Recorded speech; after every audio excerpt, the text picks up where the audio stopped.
Army में जाना चाहती थी। वो कैसे सुसाइड कर सकती है? हिम्मत वाली लड़की थी वो। नहीं तो दोनों कहाँ जाने वाले थे? ये नहीं बताया उसको, घर ड्रॉप करने के लिए उसने बोला था। मैं बस ये चाहती हूँ मेरी बच्ची को इंसाफ मिले। 30 तारीख को जब हम डेड बॉडी लेकर शमशान घाट पहुंचे तब मैंने मम्मी को ये चीज़ बताई है कि भूमि अब नहीं रही। मैं फिलहाल मालवीय नगर के एक घर में हूँ और यहाँ आने की एक वजह है। मेरे साथ अभय प्रताप हैं। इनकी बहन की संदिग्ध परिस्थितियों में 28 मार्च 2026 को मृत्यु हो जाती है और उनकी जो बॉडी है वो रेलवे ट्रैक पर मिलती है। अब तमाम कॉन्स्पिरेसी जो है इस केस के अंदर है। इन्होंने पुलिस से बात की, इनको अभी तक पोस्टमार्टम रिपोर्ट की कॉपी नहीं मिली है। पुलिस कह रही है कि ये सुसाइड है, इनका ये कहना है कि मर्डर है। तो मर्डर और सुसाइड के बीच में ये केस कहीं ना कहीं फंसा है और हमारे पास जब इनका फ़ोन आया तो इन्होंने बताया कि इस प्रकार की घटना हुई है। तो आप आइए, इनके कहने पर हम यहाँ पहुँचे हैं। हम इन्हीं से बात करेंगे और जानेंगे कि 28 मार्च के दिन क्या हुआ था ऐसा और कौन सी ऐसी चीज़ें थी जिसकी वजह से ये घटना हुई है। क्या नाम है आपका? अभय सिंह। अभय सिंह। आप ग्वालियर भिंड के रहने वाले हैं, मध्य प्रदेश भिंड के। जी। कितने सालों से इस कॉलोनी में रह रहे हैं? लगभग मुझे 16-17 साल हो गए। और आपका जन्म यहीं हुआ? नहीं, गांव में हुआ था। जन्म के बाद यहाँ आया था मैं। आप जन्म के बाद। आपके पिताजी यहाँ इस कॉलोनी में कब से रह रहे हैं? लगभग उनको 20-22 साल हो गए। अच्छा। अब आते हैं उस केस पर। 28 मार्च की शाम को क्या हुआ था? आपने बताया कि आप और आपकी बहन एक ही फैक्ट्री में काम करते हैं। फैक्ट्री का नाम क्या है? Toppers notes. कितने बजे की बात है? आपकी बहन क्या कह के निकली आपको? मेरी अमूमन आप लोग रोजाना दोनों साथ आते हैं? उसकी छुट्टी 6 बजे होती थी और मेरी 7 बजे। और डेली की तरह वो मुझसे कह के गई थी कि भैया मैं घर जा रही हूँ। और 5 मिनट के वॉक इन डिस्टेंस पे घर था। ठीक। वह घर नहीं पहुंची तो मम्मी का कॉल आ गया कि अभी तक घर नहीं पहुंची है। तो मैंने आसपास ढूंढा, वो कहीं मिली नहीं है।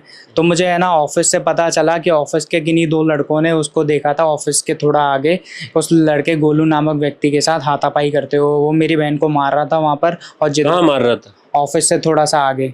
अच्छा। हाँ। और उसके बाद से मेरी बहन लापता है। तो मैंने मिसिंग की कंप्लेंट वगैरह भी लिखवाई। तो अगले दिन मुझे पता चला कि रेलवे ट्रैक पे संदिग्ध हालत में उसकी डेड बॉडी मिली है। कितने बजे आपको ये जानकारी कब मिली? अगले दिन यानी 29 मार्च? अगले दिन 29 मार्च को तो दिन के 12 बजे मुझे ये चीज़ पता चली थी। और आपके पास जो फुटेज है हाँ। वो तो अंधेरे का है।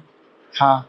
तो हादसा किस समय हुआ था? हादसा रात के लगभग 7:30 बजे समथिंग हुआ था। मेरी बहन 6 बजे ऑफिस से निकली है और 7:30 बजे उसके साथ ये हादसा हो गया है। और लास्ट उसको गोलू के साथ देखा गया था। वो लड़का 28 तारीख से ही फरार है। 28 तारीख से? हाँ। आप हादसे वाली जगह, आपको हादसे की सूचना किसने दी? जब उसकी पुलिस ने लास्ट लोकेशन निकाली थी मिसिंग कंप्लेंट के बेस पे, तो मुझे वहाँ जाके पता चला कि पिछली रात यहाँ एक हादसा हुआ था। तो मैंने जवाहर सर्कल थाने में जाके ये कंफर्म किया कि वह मेरी बहन का ही सामान था और हॉस्पिटल में भी डेड बॉडी उसी की थी। ठीक। आपने जाके शिनाख्त की? जी। अब आप देखिए कि 29 मार्च को इन्हें ये पता लगा कि उनकी बहन के साथ जो हादसा हुआ है। ये वीडियो आपके पास किसने भेजा?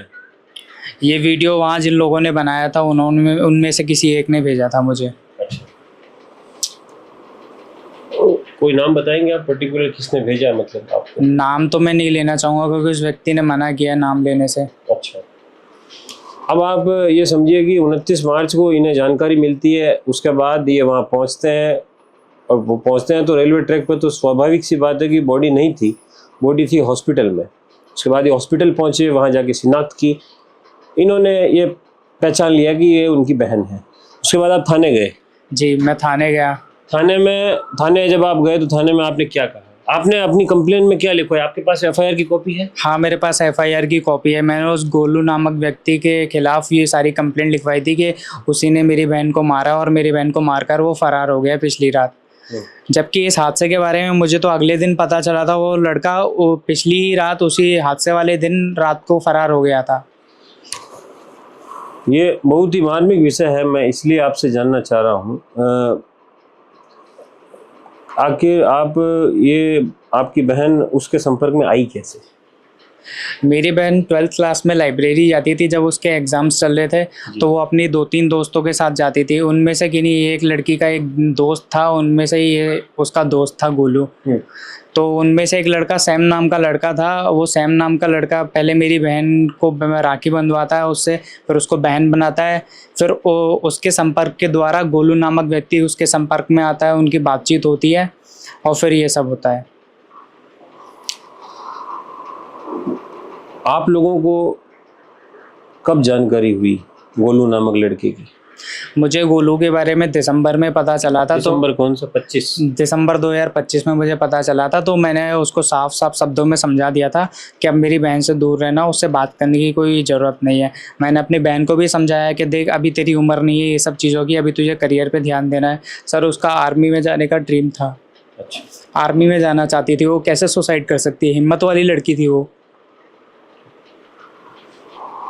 दो चीज़ें इसमें से निकल के बाहर आई है जो हमने अभी तक बातचीत की है कि सबसे पहली बात तो बच्ची जो है रेलवे ट्रैक पर कैसे पहुंची, ये एक जांच का विषय है। जैसा कि ये बता रहे हैं कि वो उसके साथ ही वहां गई थी, उससे पहले दोनों के बीच झगड़ा भी हुआ। अब फ़ोन के बारे में बता रहे हैं कि फ़ोन जो है वो गोलू के पास था पूरे दिन तक। तो फ़ोन गोलू को दिया कब था?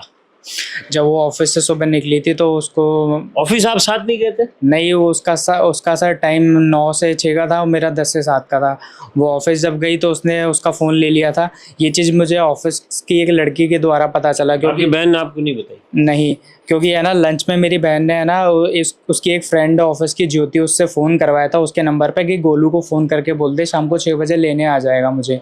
ये चीज़ उसने मुझे बताई थी। वहीं से पता चला कि पूरे दिन उसका फ़ोन गोलू के पास ही था। नहीं, ये आपकी बहन ने ये बात किसको बताई कि मुझे लेने आ जाना? बहन ने आपकी बहन ने ये बात? ज्योति एक फ्रेंड है उसके ऑफिस की, उसको बताई थी ये चीज़ उसने गोलू को बोलने के लिए। अच्छा। हाँ। नहीं तो दोनों कहाँ जाने वाले थे? ये नहीं बताया उसको, घर ड्रॉप करने के लिए उसने बोला था। अच्छा, तो आर्मी में जाने का सपना था और खुद परिश्रम करके किसी एक फैक्ट्री में काम करके वहाँ से अपनी पढ़ाई का खर्च निकालना और उसके बाद ये तमाम चीज़ें जिस प्रकार से ये हुआ है, कहीं ना कहीं पुलिस की जांच पर भी सवाल उठते हैं। जब परिवार का ये मानना है कि जो लड़का अब तक फरार है उस घटना के बाद से, वो लड़का अभी तक नहीं मिला है, पुलिस ने उसे ढूंढने की भी कोशिश नहीं की है। अब इस मामले में क्या कुछ हो सकता है या आगे की क्या संभावनाएं बन सकती है, क्या हुआ था उस दिन एक्चुअली, ये कौन बताएगा? शायद उस कॉल डिटेल से पता निकलेगा या उनकी लोकेशन से पता लग सकता है कि दोनों की लोकेशन साथ में कहाँ तक थी और उसके बाद रेलवे ट्रैक तक वो बच्ची कैसे पहुंची। हमारे साथ बच्ची की माँ भी है, उनसे भी बात कर लेते हैं।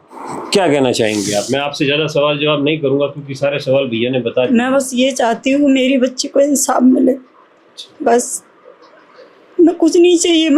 बस मेरी बच्ची को इंसाफ मिले। जिस तरीके से वो मारी है ना, बस हम यही चाहते हैं, कुछ नहीं। पूरा आपके परिवार में आपके पापा भी कुछ काम करते हैं क्या? वो प्राइवेट कंपनी में जॉब करते हैं, विंडो ऑपरेटर है वो। अच्छा, विंडो ऑपरेटर। हाँ। कौन कहाँ काम करते हैं? वो सीतापुरा में जॉब करते हैं वो। सीतापुरा में? जी। तो उनको जब इस घटना के बारे में सबसे पहले किसने, आपने बताया? मैंने ही बताया था। मेरे पापा दिल्ली गए हुए थे, तो मैंने ना जब 29 तारीख को मुझे पता चला तो मैंने दिन में ही उन्हें कॉल लगाकर बोल दिया था कि पापा आप तुरंत आ जाइए, यहाँ अब कुछ आपकी आवश्यकता है। तो उनको तुरंत बुलाया। रात को जब वो आए 12-1 बजे तो मैंने उनको सारी घटना के बारे में बताया कि ऐसे ऐसे भूमि अब नहीं रही। तो अगले दिन सुबह सारे रिश्तेदारों को बताकर वो सारी आपके रिश्तेदार भी यहीं रहते? नहीं, कुछ जो यहाँ रहते हैं जो पहुँच सकते थे उनको बता दिया और सारी प्रक्रिया करवाकर पोस्टमार्टम वगैरह करवाकर फिर तब मैंने मम्मी को बताया। पोस्टमार्टम आपकी मौजूदगी में हुआ था? जी। तो जब पोस्टमार्टम करवा के जब हम डेड बॉडी यहाँ ले आए शमशान घाट पे, तब मैंने मम्मी को बताया। मैंने मम्मी को भी नहीं बताया क्योंकि मेरी मम्मी की अक्सर तबीयत ख़राब रहती है और मेरी बहन और मम्मी घर पे अकेले ही थे, पापा दिल्ली गए हुए थे, तो इसलिए मैंने नहीं बताया उनको। 30 तारीख को जब हम डेड बॉडी लेकर शमशान घाट पहुँचे तब मैंने मम्मी को ये चीज़ बताई है कि भूमि अब नहीं रही। अच्छा, उससे पहले मम्मी को ये बात नहीं पता? उनको यही पता था कि भूमि मिसिंग है। अच्छा।